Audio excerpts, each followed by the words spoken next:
بسم اللہ الرحمن الرحیم۔ عورت کے لیے 3 بنیادی باتیں، ایسی 3 باتیں جس سے عورت اپنی زندگی کو خوشگوار اور پرسکون بنا سکتی ہے۔ ان 3 بنیادی باتوں کا عمل کرنا ہر عورت پر ضروری ہے اور انشاءاللہ اس سے زندگی سنور جائے گی۔ میری یہ ویڈیو اینڈ تک ضرور دیکھ کر دوستوں کے ساتھ شیئر کیجئے گا۔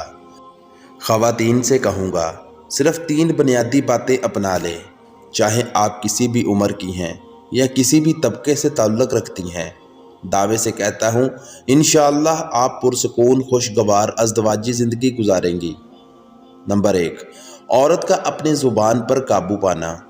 شوہر کے ساتھ، سسر کے ساتھ ہمیشہ اپنا لہجہ نرم رکھنا ہے۔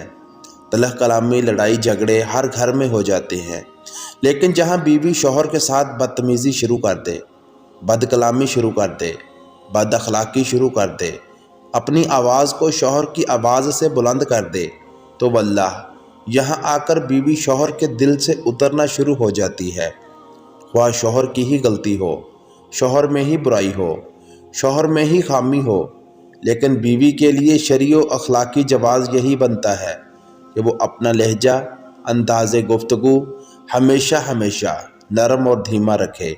شوہر کے اندر خامیاں ہیں تو بیوی اپنے اچھے اخلاق، خوبصورت اعمال اور مدد باری تعالیٰ کے ذریعے ان خامیوں کو اچھائیوں میں بدلنے کی کوشش کرے۔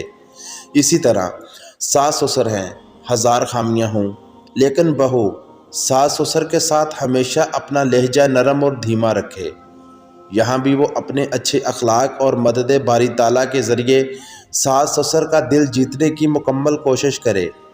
اگر تمام تر کوششوں کے باوجود خاطر خواہ نتیجہ نہیں نکلتا تو پھر شوہر سے الگ گھر کا مطالبہ کرے، اور شوہر کے اوپر واجب ہے کہ بیوی کے اس مطالبے کو پورا کرے۔ تمام باتوں کا لب لباب یہ ہے کہ بیوی اپنے تمام شرعی حقوق کا استعمال کرے، لیکن شوہر اور ساس سسر کے ساتھ گفتگو میں ہمیشہ ادب و اخلاق کا خاص خیال رکھے۔ نمبر 2، شوہر کے لیے سجنا سنورنا۔ خوشگوار ازدواجی زندگی میں بیوی کا اپنے شوہر کے لیے سجنا سنورنا نہایت ضروری ہے۔ خواتین اس چیز میں بے حد لاپرواہ ہیں، شادی کے کچھ وقت بعد ہی سجنا سنورنا بند کر دیتی ہیں۔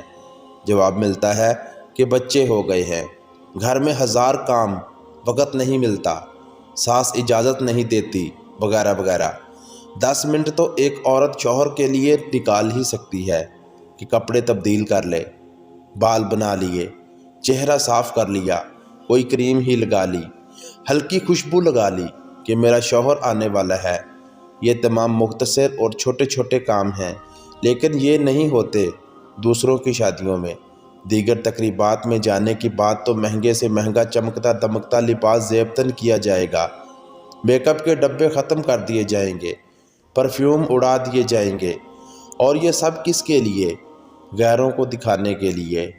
اپنے شوہر کے لیے ایک لپسٹک لگانے کی فرصت نہیں، اپنے شوہر کے لیے زیب و زینت اپنائیں۔ غیروں کے لیے سجنا سنورنا تمہیں نقصان دے گا اور اللہ ناراض ہوگا، شوہر کے لیے سجنا سنورنا تمہیں فائدہ دے گا اور اللہ راضی ہوگا۔ لہٰذا ان باتوں کو اپنائیں اور گھروں کو جنت بنائیں۔ شادی کو 2 سال، 10 سال، 20 سال یا 50 سال کتنا ہی عرصہ گزر جائے، لیکن ایک بیوی کو یہ عمل کبھی نہیں چھوڑنا چاہیے۔ جو عورت اپنی زندگی میں 5 گانہ نمازوں کی پابند رہے، اسے انشاءاللہ زندگی میں کبھی کسی بات کا غم نہ لگے گا۔ جو عورت باقاعدگی سے نماز کی پابند ہو، رب تعالیٰ اس کے معاملات، اس کی پریشانی، اس کے مسائل کے حل کی ذمہ داری خود لے لیتا ہے۔ اتنا ہی نہیں، اس عورت کی نمازوں سے گھر میں بے شمار برکتیں اور رحمتیں نازل ہوتی ہیں۔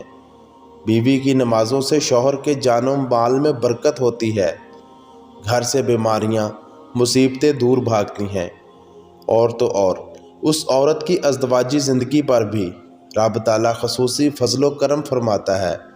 اگر کہیں شوہر کے ساتھ خراب معاملات ہو جائیں تو انہی نمازوں کی بدولت اس عورت کی غیب سے مدد فرماتا ہے۔ حاصل کلام، افسوس صرف اس بات کا ہے کہ ہمارے معاشرے میں اکثر خواتین ان 3 باتوں سے مکمل محروم ہیں، جو کہ ازدواجی زندگی کو خوبصورت بنانے میں اہم کردار ادا کرتے ہیں۔ ان 3 باتوں کو اپنائیں۔ میں دعوے سے کہتا ہوں انشاءاللہ 80% مسائل کو ختم ہوتا دیکھیں گے۔ رب تعالیٰ عمل کی توفیق عطا فرمائے۔ آمین ثم آمین۔ چینل کو سبسکرائب کر کے بیل نوٹیفیکیشن دبا لیں تاکہ ایسے مزید اچھے واقعات آپ کو بر وقت ملتے رہیں۔ ملتے ہیں نیکسٹ ویڈیو میں۔